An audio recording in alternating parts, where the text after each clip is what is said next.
साक्षात बाबा भी इस महासंघ में राष्ट्रीय स्तर के पदाधिकारी हैं। तो बस बाबा ने मौलाना साहब को एक चुनौती दे डाली है, बल्कि एक नहीं 2 चुनौतियां दी हैं। उन्हें ऑप्शन भी दिए हैं, जो अच्छा लगे वो कर सकते हैं। ऐसे तो बाबा भी आप सबको रोज हेलो और नमस्कार मित्रों कहते हैं, तो क्या वो आपकी पूजा हो गई? ऐसा है मौलाना साहब, अगर बेरोजगारी और महंगाई पर बात खुल गई ना, तो 4 बीवी 40 बच्चों वाली जो स्कीम आप मदरसे में पढ़ा रहे हो ना, बात उस पर बनाएगी। आप बताएंगे सरकारी स्कूल के अंदर बच्चे को क्या करना है और क्या नहीं करना है। टीचर फिर क्या मटर छीलने के लिए रखे हैं? दिन में 5 बार लाउडस्पीकर से चिल्ला सकते हैं, 3 तलाक और निकाह हलाला कर सकते हैं, रोटियों से लेकर बिरयानी में थूक कर खिला सकते हैं, हवाई जहाज क्या मालेगांव की तरह साइकिल को भी उड़ा सकते हैं, अफगान तालिबान की तरह दुकान के बाहर लगी लड़कियों के पुतलों की गर्दन उड़ा सकते हैं। लेकिन अगर आपने सूर्य नमस्कार कर लिया तो मजहब खतरे में पड़ जाएगा। ऐसा कहना है मुस्लिम पर्सनल लॉ बोर्ड का।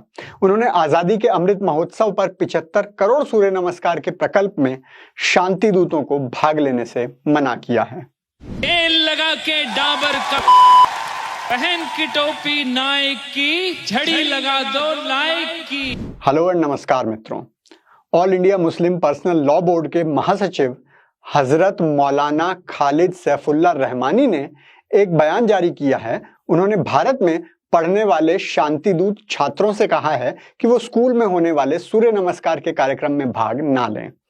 हुआ यूं है कि आजादी के अमृत महोत्सव पर देश की स्वतंत्रता के 75 वर्ष पूरे होने पर राष्ट्रीय योगासन खेल महासंघ नामक संस्था ने देश भर में 75 करोड़ सूर्य नमस्कार कराकर विश्व रिकॉर्ड बनाने का संकल्प लिया है।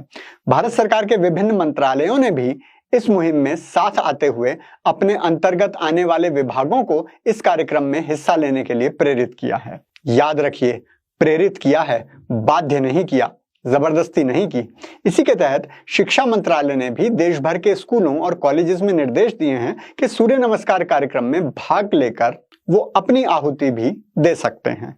अब ये समाचार किसी स्कूल में किसी शांति दूत को मिला होगा, तो उसे लगा होगा कि मजहब खतरे में आ गया। वो ये लेकर मौलाना जी के पास गया होगा, तो मौलाना साहब ने फतवा निकाल दिया। अब आप लोग जानते हैं कि साक्षात बाबा भी इस महासंघ में राष्ट्रीय स्तर के पदाधिकारी हैं। तो बस बाबा ने मौलाना साहब को एक चुनौती दे डाली है, बल्कि एक नहीं 2 चुनौतियां दी हैं। उन्हें ऑप्शन भी दिए हैं, जो अच्छा लगे वो कर सकते हैं। ऑप्शन से पहले चलिए जान लेते हैं कि मौलाना साहब को आखिर दिक्कत क्या है। कहते हैं कि हमारा संविधान इसकी अनुमति नहीं देता कि सरकारी शिक्षण संस्थानों में किसी धर्म विशेष की शिक्षा दी जाए या उनकी मान्यताओं के अनुरूप समारोह आयोजित किए जाएं। लेकिन वर्तमान सरकार देश प्रेम का झूठा प्रचार कर रही है। ध्यान दीजिए, देश प्रेम का झूठा प्रचार। हाँ भाई, जब अलीगढ़ मुस्लिम यूनिवर्सिटी और जामिया मिलिया इस्लामिया में हिंदू तेरी कब्र खुदेगी एएमयू की धरती पर गाया जाता है, या फिर भारत का विभाजन करके पाकिस्तान की नींव रखी गई थी, तब शिक्षा की मर्यादा नहीं खराब हुई थी। और जो अंध विरोधी ये कहते हैं कि एएमयू और जामिया सरकारी संस्थान नहीं है, वो जरा उनकी फंडिंग जाकर चेक कर लें, उनके फंडे साफ हो जाएंगे। आगे मौलाना कहते हैं कि सूर्य नमस्कार सूर्य की पूजा का एक रूप है। ये ठीक है कि सूर्य नमस्कार करते हुए बहुत से लोग सूर्य की उपासना का मंत्र पढ़ते हैं, पर 90% लोगों को तो वो मंत्र पता ही नहीं है। वो तो खाली नमस्कार करते हैं। अब नमस्कार करना पूजा करना कैसे हो गया? ऐसे तो बाबा भी आप सबको रोज हेलो और नमस्कार मित्रों कहते हैं, तो क्या वो आपकी पूजा हो गई? आगे मौलाना साहब के अंदर का विपक्षी नेता जाग जाता है, या हो सकता है विपक्ष के किसी नेता ने ही ये पत्र उनको लिखकर दिया हो। उसके शब्द खत्म हो गए हों तो वो बेरोजगारी से लेकर महंगाई और देश की सीमाओं की रक्षा करने का भाषण पेल देते हैं। ऐसा है मौलाना साहब, अगर बेरोजगारी और महंगाई पर बात खुल गई ना, तो 4 बीवी 40 बच्चों वाली जो स्कीम आप मदरसे में पढ़ा रहे हो ना, बात उस पर बनाएगी। फिर भी आप हमें सांप्रदायिक और मजहब को खतरे में बताओगे, इसलिए उसकी बात ना ही करें तो अच्छा है। अंत में मौलाना कहते हैं कि मुस्लिम बच्चों के लिए सूर्य नमस्कार जैसे कार्यक्रमों में सम्मिलित होने की अनुमति नहीं है और इससे बचना आवश्यक है। 1 मिनट, आप बताएंगे सरकारी स्कूल के अंदर बच्चे को क्या करना है और क्या नहीं करना है? टीचर फिर क्या मटर छीलने के लिए रखे हैं? और अगर स्कूल में टीचर की बात नहीं माननी तो पढ़ाओ ना वापस मदरसे में, जाएंगे कहीं पाकिस्तान अफगानिस्तान और पुतलों की गर्दन उड़ाया करेंगे। काहे हमारे टैक्स के पैसे से उनको डॉक्टर इंजीनियर बनाने की चाहत रखते हो। खैर, तो बाबा ने मौलाना साहब को जो चैलेंज दिया है वो ये है कि किसी भी खुले मंच पर आकर इस मुद्दे पर बहस कर लें कि मजहब खतरे में है या नहीं। और दूसरा ऑप्शन है कि खुद 21 दिन का सूर्य नमस्कार चैलेंज अपनाएं और लाभ पाएं।